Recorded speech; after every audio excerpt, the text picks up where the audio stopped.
नमस्कार दोस्तों, उम्मीद करता हूं कि आप सब लोग बेहतर होंगे। स्वागत है एक बार फिर से आप सभी का SCS एकेडमी के यूट्यूब चैनल पर। दोस्तों, मेरा नाम है पंकज शर्मा और डिस्कस करने वाला हूं मैं आज की इस क्लास में पिछले दिनों के करंट अफेयर पर आधारित क्वेश्चंस और टॉपिक्स को। दोस्तों, ये लेक्चर जो होगा ये बहुत इंपॉर्टेंट लेक्चर होने वाला है, क्योंकि आज के इस लेक्चर में हम लोग युवा दिवस के बारे में बात करने वाले हैं, कुछ इंपॉर्टेंट राष्ट्रीय उद्यानों और कहीं ना कहीं बोल सकते हैं कि मोदी जी के द्वारा जो इम्पोर्टेंट कुछ परियोजनाओं का उद्घाटन किया गया है उसको भी हम यहाँ देखने वाले हैं। साथ ही साथ हम यहाँ पर कैंसर की बीमारी की भी बात करेंगे, क्योंकि महिलाओं में कैंसर की स्थिति बढ़ रही है, उसको देखते हुए क्या सरकार के द्वारा अभियान चलाया जा रहा है। ठीक है, तो चलिए शुरू करते हैं आज के इस लेक्चर को। जिस लेक्चर में आज का आपका पहला प्रश्न है, भारत के पहले डार्क स्काई पार्क का खिताब किस टाइगर रिजर्व को मिला है? तो ध्यान रखिएगा, पेंच टाइगर रिजर्व मध्य प्रदेश के सिवनी छिंदवाड़ा में फैला हुआ है। पेंच नदी यहाँ से गुजरती है, कुछ इसका भाग जो है महाराष्ट्र में भी है और इसकी स्थापना हुई थी 1975 को। 1993 में इसको हम बोल सकते हैं कि प्रोजेक्ट टाइगर के अंतर्गत लाया गया था। एक टाइगर रिजर्व भी है मध्य प्रदेश का। तो ये जो टाइगर रिजर्व है, राष्ट्रीय उद्यान जो है पेंच टाइगर रिजर्व के तौर पर जिसको स्थापित किया गया है दोस्तों, इसको डार्क स्काई पार्क के तौर पर अभी खिताब दिया गया है।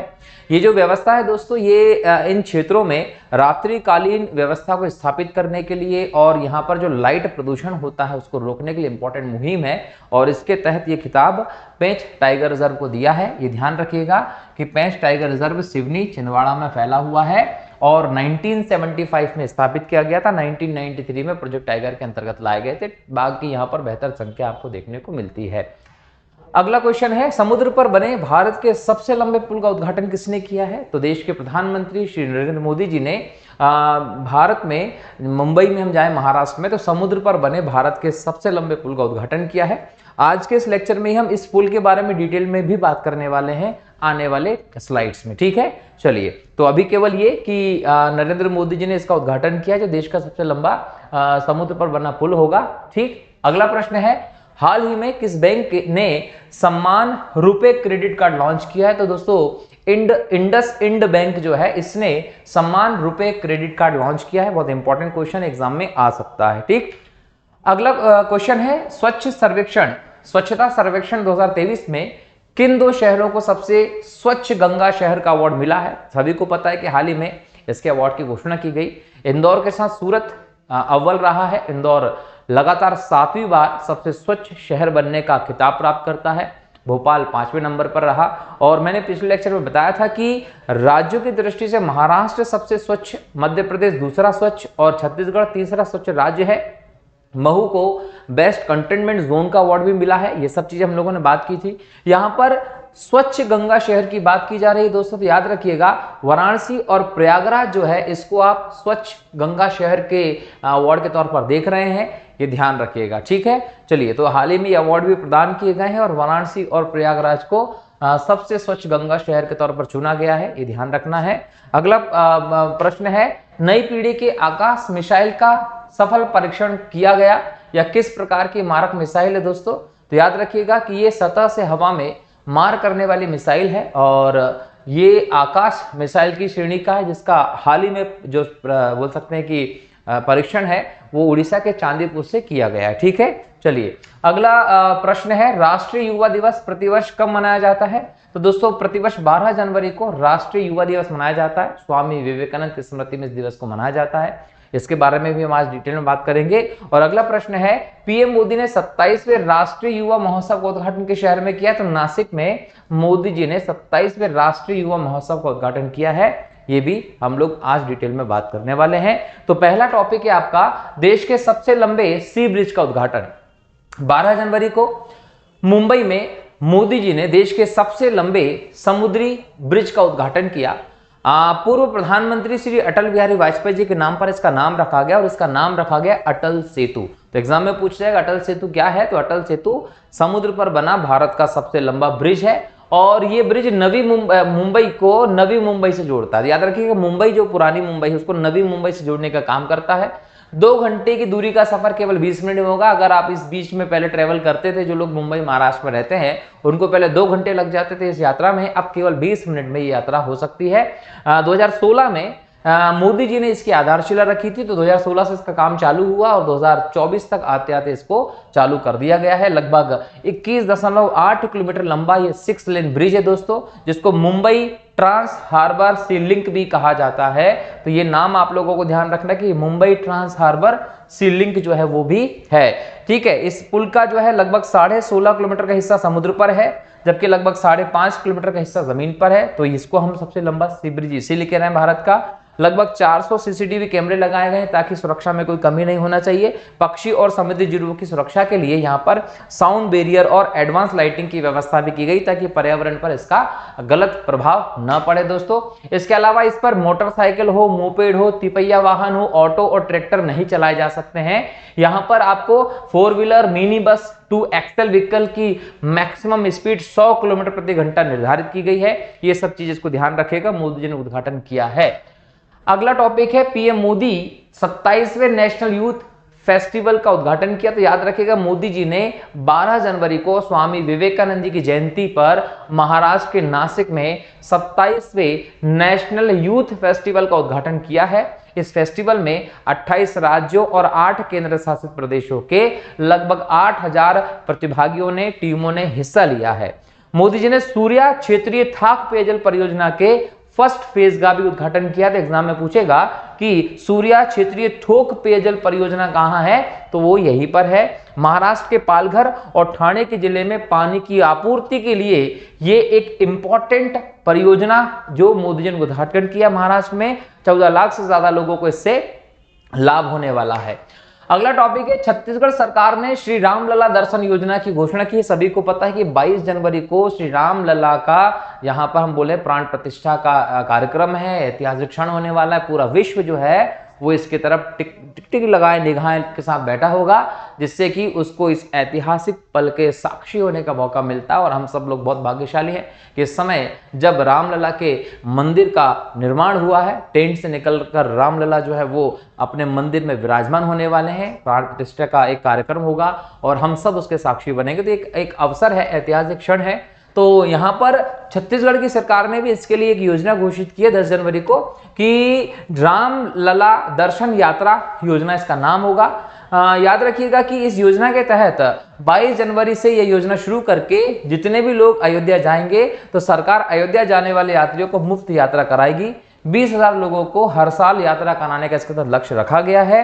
इसके अंतर्गत 18 से 75 साल के लोगों को शामिल किया जाएगा यात्रा कराने के लिए, लेकिन 55 साल या उससे ज्यादा उम्र के लोगों को वरीयता दी जाएगी, ये ध्यान रखिएगा। ठीक है, अगला प्रश्न है चीन ने आइंस्टीन प्रोब सैटेलाइट लॉन्च की है। चीन ने 9 जनवरी को एक सैटेलाइट लॉन्च किया जिसका नाम है आइंस्टीन प्रोब।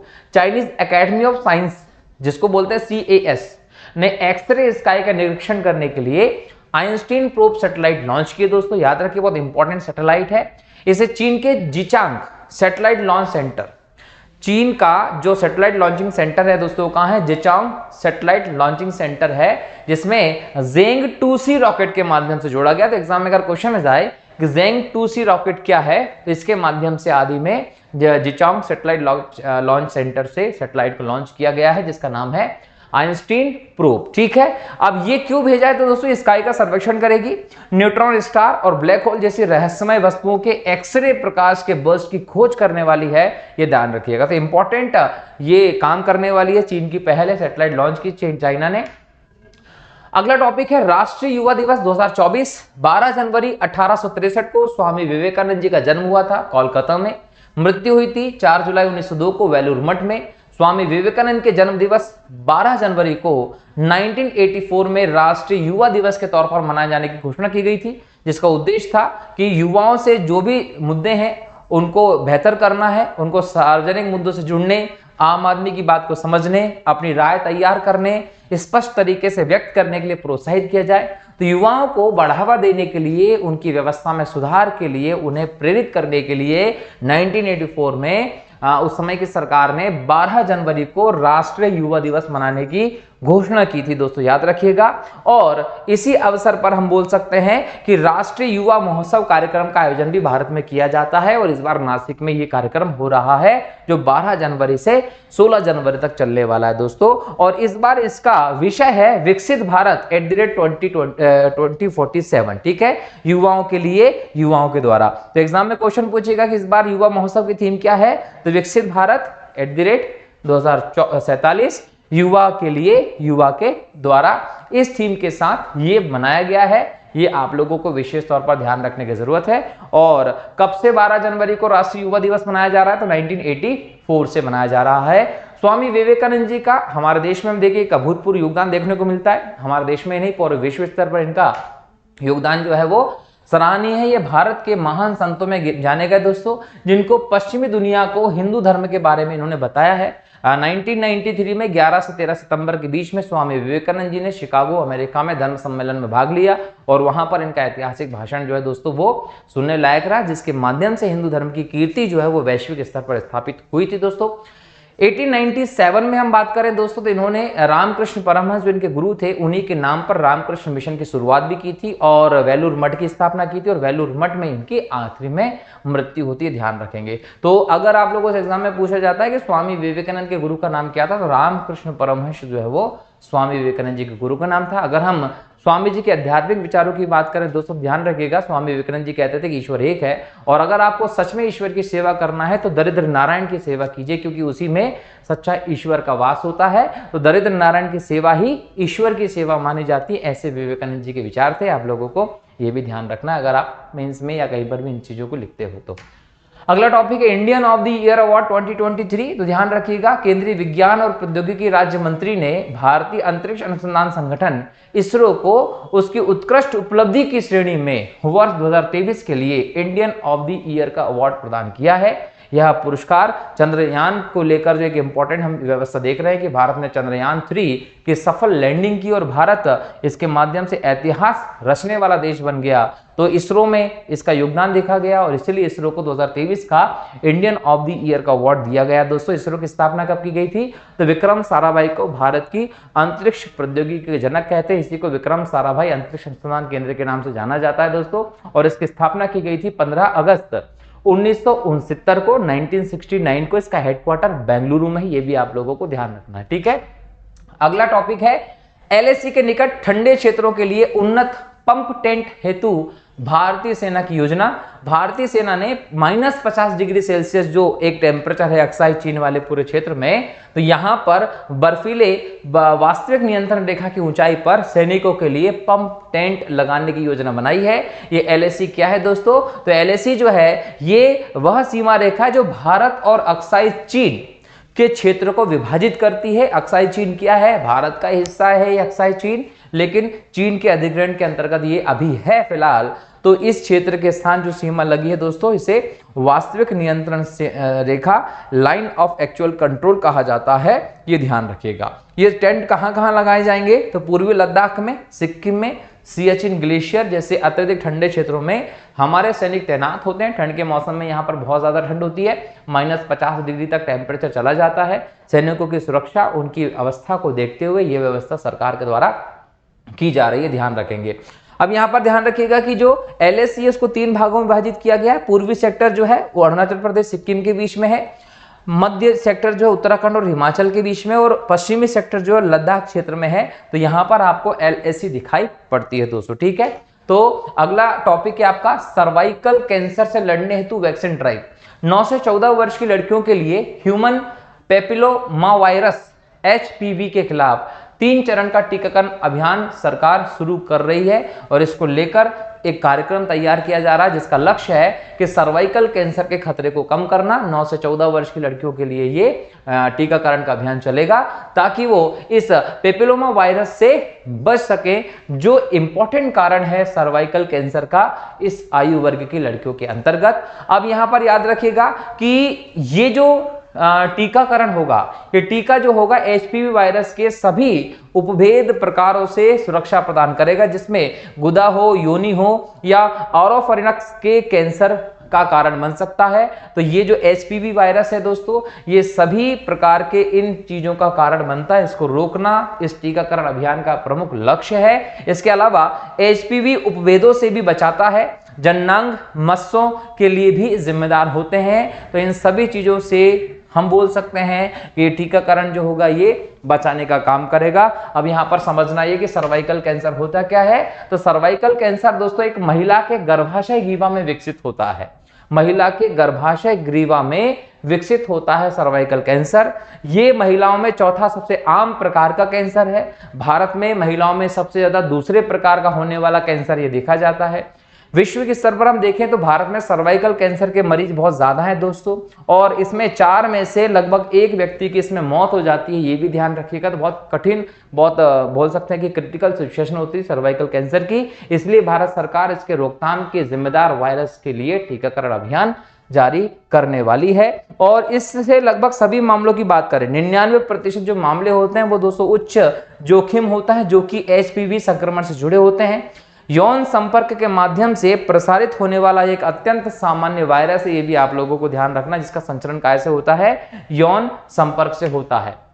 ठीक है, इस टीकाकरण के माध्यम से दोस्तों इसको रोका जा सकता है और महिलाओं की, बच्चियों की जिंदगी को बचाया जा सकता है। ये भी याद रखिएगा कि अगर सर्वाइकल कैंसर के वैश्विक बोझ का पता लगाएं तो इसका 5वां हिस्सा भारत में, मतलब जितने भी इसके मरीज मिलते हैं उसमें से 5वां हिस्सा जो है वो भारत में मिलता है। लगभग 1.25 लाख मामले और लगभग 75,000 मौतें जो है वो प्रत्येक वर्ष भारत में इसके चलते दर्ज की जा सकती है। इसीलिए इसके सफलतापूर्वक इलाजों के लिए ये टीकाकरण का अभियान शुरू किया गया है दोस्तों। तो इस प्रकार से हमने आज के इस लेक्चर में कई इंपॉर्टेंट टॉपिक्स और क्वेश्चंस को डिस्कस किया। मिलता हूं अगले लेक्चर में नए टॉपिक, नए क्वेश्चंस को लेकर। तब तक के लिए बहुत बहुत शुक्रिया दोस्तों। जय हिंद, जय भारत, वंदे मातरम।